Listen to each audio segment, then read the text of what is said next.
በስመ አብ ወወልድ ወመንፈስ ቅዱስ አሐዱ አምላክ አሜን።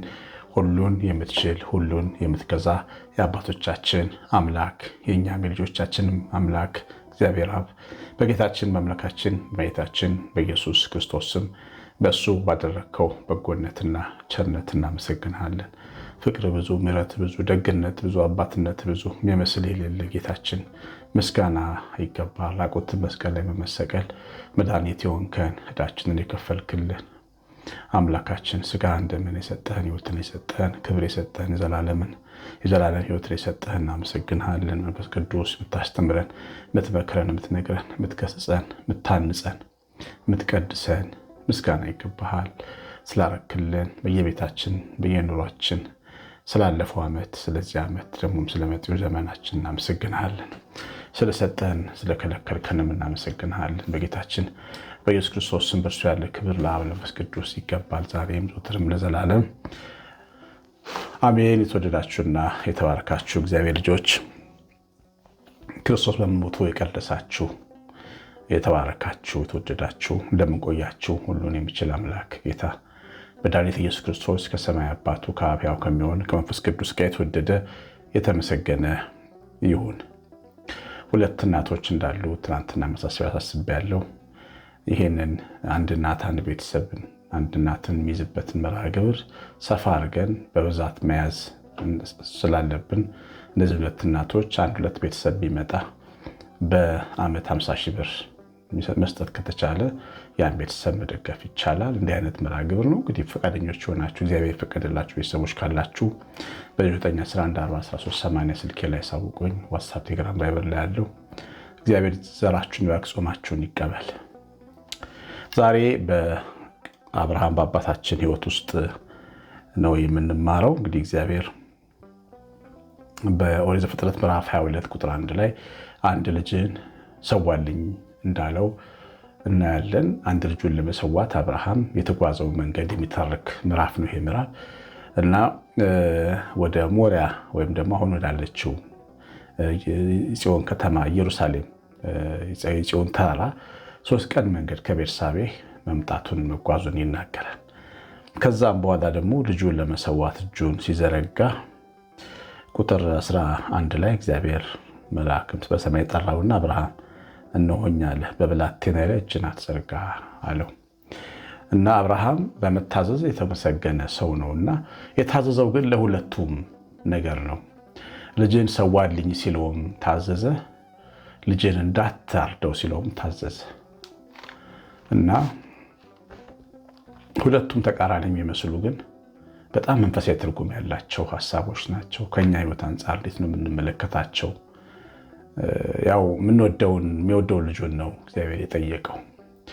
ምን ያህል ትወደኛለህ ማለቱ ነው። ከሚስት በላይ ከልጅ በላይ ከቤተሰቦች ከዘመዶች በላይ ትወደኛለህ? እግዚአብሔር በጣም አበክሮ አብርሃምን የጠየቀው እንደዚያ ነው። ምክንያቱም በዛ ዘመን የሰው ልጅ እምነት እልም ብሎ ጠፍቶ ነበር። አንድ የተገኘው በዑር ምድር አብርሃም ነበር። እናት አባቱን ዘመዶቹን ጥሎ እንዲወጣ ነው መጀመሪያ የነገረው። ዘመድና ቤተሰብን ሀገርን ጥሎ መውጣት ከባድ ውሳኔ ነው። ያንን ውሳኔ ወስኗል። ግን አሁንም እንደገና ደግሞ ከዚህም በላይ እግዚአብሔር ይወደዳል። እግዚአብሔር ከዘመድ ከወዳጅ በላይ ይወደዳል እና ሳራ ባለመውለድ ተፈተነ። ሳራ አልወለደችም። ሳራን ፈቶ ሌላ ማግባት ይችላል። በሚስቱ ተፈተነ። ግን እግዚአብሔርን አከበረ እና በሚስቱ መቅጣጫ እግዚአብሔር ክብር ሰጠ። ሚስቱን ትቶ መሄድ አልፈለገም። ከዛ በልጁም ደግሞ ተፈተነ። የሚወደውን እንዲሰጥ ተጠየቀ። እውነት ለመናገር ዓይንን በወስፊ አውጥቶ መስጠት ከቻለው ከስምዖን ጫማ ሰፊ የበረታ ነው። ይሄ በጣም ከባድ ውሳኔ ነው። የወለዳችሁ ሰዎች ታውቃላችሁ። ልጅ ሲቆስል እንኳን መርፌ የሆነ ነገር ሲወጋው እንኳን ምን እንደሚሰማን እናውቃለን። በዚያ ልክ ምን የሚወደውን ልጁን ነው እንዲሰጥ የታዘዘው። አብርሃም በዛም ፈተና ውስጥ አለፈ በብቃት። እንግዲህ የምንወደውን በመስጠት እኛም እንፈተናለን። ልካችን በአብርሃም ልክ ስላይደለ እንጂ ሰው የሚወደውን ነገር ይሰጣል። ጊዜውን ይወዳል። ትርፍ ሰዓቱን ረፍት ሰዓቱን ይወዳል። ሰው ልጅ በጣም ከምወዳቸው ሰዓቶች አንዱ የረፍት ሰዓቶች ናቸው። ብዙዎቻችሁም እንደዛ ከቤተሰቦች ጋር ማሳልፈው ጊዜ ነው። ይህንን እረፍት ሰዓታችን እዚያ ሊፈልገው ይችላል። ሲፈልገው ያንን እረፍት ሰዓት መስጠት እያችሁ እግዚአብሔር ቤት ሄዶ ቃሉን በመስማት ምናልባት ስራ ካለ በመስራት ደጁን በመጥረግ ይህን በሚመሳሰሉ በመታዘዝ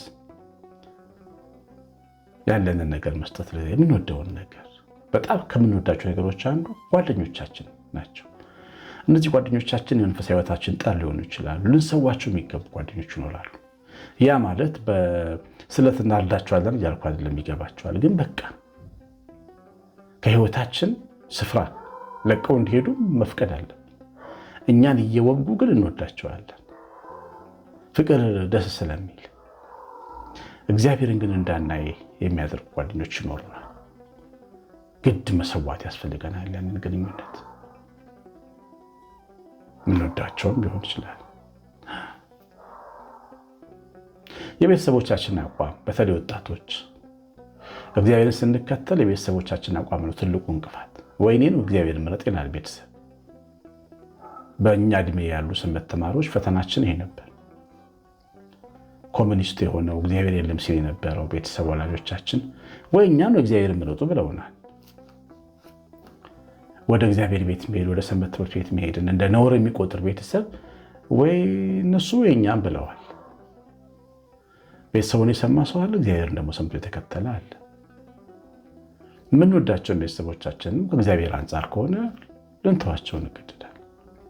ጌታችን እንደተናገር ሰው ለእኔ ሊሆን አይገባውም እናቱን አባቱን ወንድሙን ካልተው ይላል። ካስፈላጊ ሆነው ከታዩ የእግዚአብሔር ተቃዋሚ ሆነው ከተነሱ አቋማቸውን እምነታቸውን መቃወም ያለ ነው። ያ ማለት ግን በሆነ ባልሆነ ራስን እያመጻደቁ ዘመድን ቤተሰብን መኮንን ማለት ደግሞ አይደለም። እግዚአብሔር ልጆች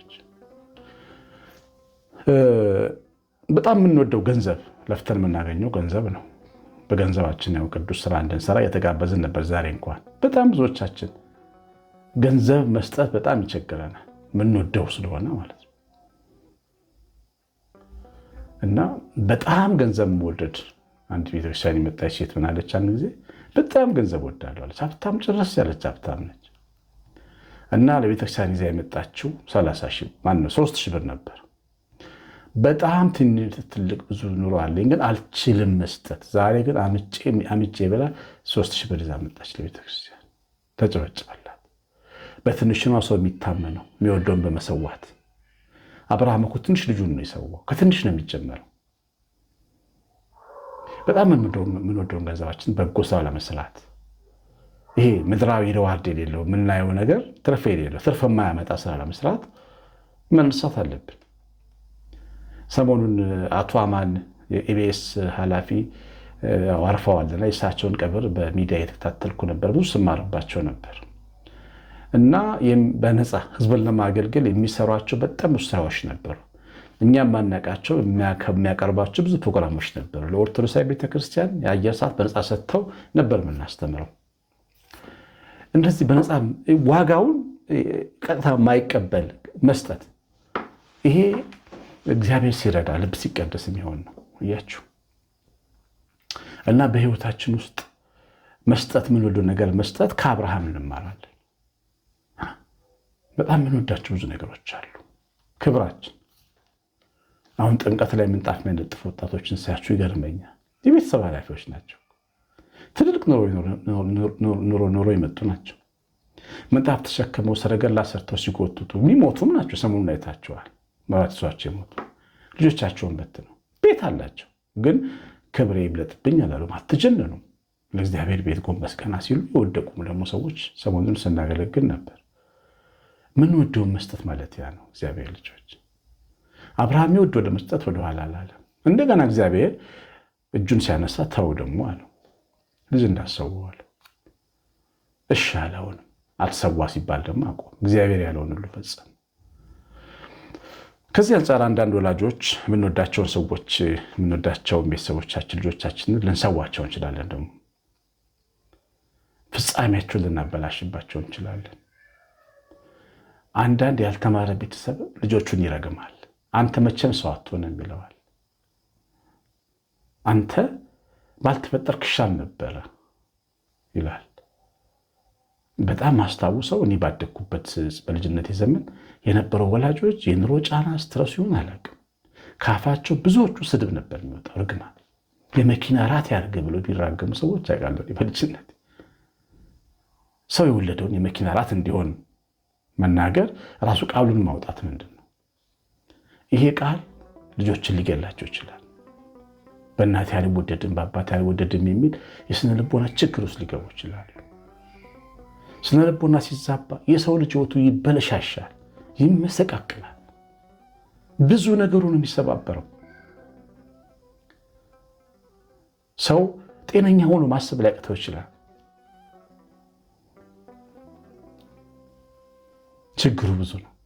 ልጆቻችንን በንግግሮቻችን የምንሰዋ ሰዎች አለን። ተዉ። ልጆቻችሁን አትረዱ። ጨለማ አታሳያቸው። ልጆቻችሁ ጨለማ እንዲሆኑ አታድርጉ። ተስፋ የላችሁም አትበሏቸው። ተስፋ ስጧቸው። አንዳንድ ተማሪዎች ዩኒቨርሲቲ ተምረው ያው አገሪቱ ላይ መቀጠር ስለሚከብድ ብዙ ስራ ፈልጎ ቤት ነው ያለው።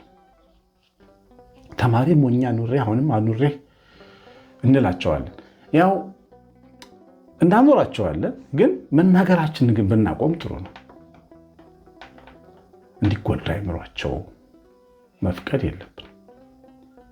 የብዙ ወጣቶች ስትረስ የወላጆች ሸክም ሆንኩ የሚል ነው። እነዚህ ሰዎች ልጆች እኛ ለምንሆን አልወለድናቸው መወለድ ናቸው አይደል? መታገስ አለብን። እያመንን ህይወትን አብረናቸው መሰለፍ ነው ያለብን። ሳናቅ እንዳናርዳቸው ሊያሳዝኑን ይገባል። እኛ የኖርንበት እናንተ ወላጆች የኖራችሁበት ዘመንና ይህ ዘመን ይለያያል። ስለዚህ በጣም መጠንቀቅ፣ ልጆቻችን እንዳንሰዋቸው፣ ምንወዳቸውን ሰዎች በክፉ ንግግር እንዳናጣቸው። ልጆቻችን ቤተሰቦቻችንን በምንናገራቸው ጎጂ ንግግሮች ብቻም ሳይሆን ጓደኞቻችን ለክፉ ቀን የሚደርሱልን ጓደኞቻችን የማይሆን ነገር ተናገረን እናስቀይማቸዋለን፣ እንሰዋቸዋለን። ተራራ ላይ እጃችንን እናነሳባቸዋለን፣ ሰዋቸዋለን። በችግራቸው ጊዜ አንደርስላቸው። በጣም ብዙ ሰው በችግሩ ቀን የደረሰለትን ወዳጁን በችግሩ ቀን የማይደርሳል። ይገርማቸዋል። በሐዘኑ ቀን የማይደርስለት መግቢያ ባጣ ጊዜ የት ነህ የማይለው ግን እዛ ሰው ችግሩ ላይ የነበረ ነው። ወዳጅን መሰዋት ይባላል። ያችሁ እኛ ማለት እኛ ይኸውላችሁ እነዚህ እጃቸው እንደዚህ የማይል ሰዎች ነበሩ ይባላል። እና እንዴት አድርገው ገንፎ አማራን አሉና ገንፎ በማንኪያ ቀረበላቸው። ገንፎውን በማንኪያ ቢበሉ እጃቸው አይታጠፍ፣ ካልታጠፈ አፋቸው ጋር አይደርስም። መብላት አልቻሉ እና አንድ ጠቢብ አባት ምን አሏቸው? ተጎራረሱ አሏቸው። አንተ ለአንተ፣ አንተ ለአንተ። ከዛ ፊት ለፊት ተቀምጠው ሲጎራረሱ ገንፎውን በስነ ስርዓት ተመገቡት። መጎራረስ ባይችሉ ግን መብላት አይችሉም ነበረ። ህይወት እንደዚህ ነው። ለአንተ ለእኔ መስጠት ነው፣ መካፈል ነው። የምንወዳቸው ሰዎች ከሌሉ፣ በችግራቸው የምንደርስላቸው ሰዎች ከሌሉ፣ እነዛን ሰዎች ከገደልናቸው ካረድናቸው ከወረተኛ ቀን አይቶ ከሚከዳ ጋር ነው ወዳጅ የምንሆን። አንዳንዶቻችን መኪና አይተን ወዳጅ እንሆናለን። የሰውን ቤቱን አይተን በባዶ እግሩ በጋሪ በመኪና እየተሽከረከረ እየመጣ የሚያገለግል ወዳጅ ትተን መኪና ያለው ወዳጅ ኑረን ብለን መኪና ያለው ወረተኛ እንከተላለን። እውነተኛ ወዳጆቻችንን ግን እንተዋለን። ወላጆቻችንን መሰዋት ይባላል። አንድ በጣም ማቃቸው ቤተሰቦች ነበሩ ክፍለ ሀገር እያለሁና ነው አብራችሁ ክፍለ ሀገር ስትኖሩ አብሮ ነው የሚበላው፣ አብሮ ነው የሚጠጣው፣ አብሮ ነው የሚኖረው።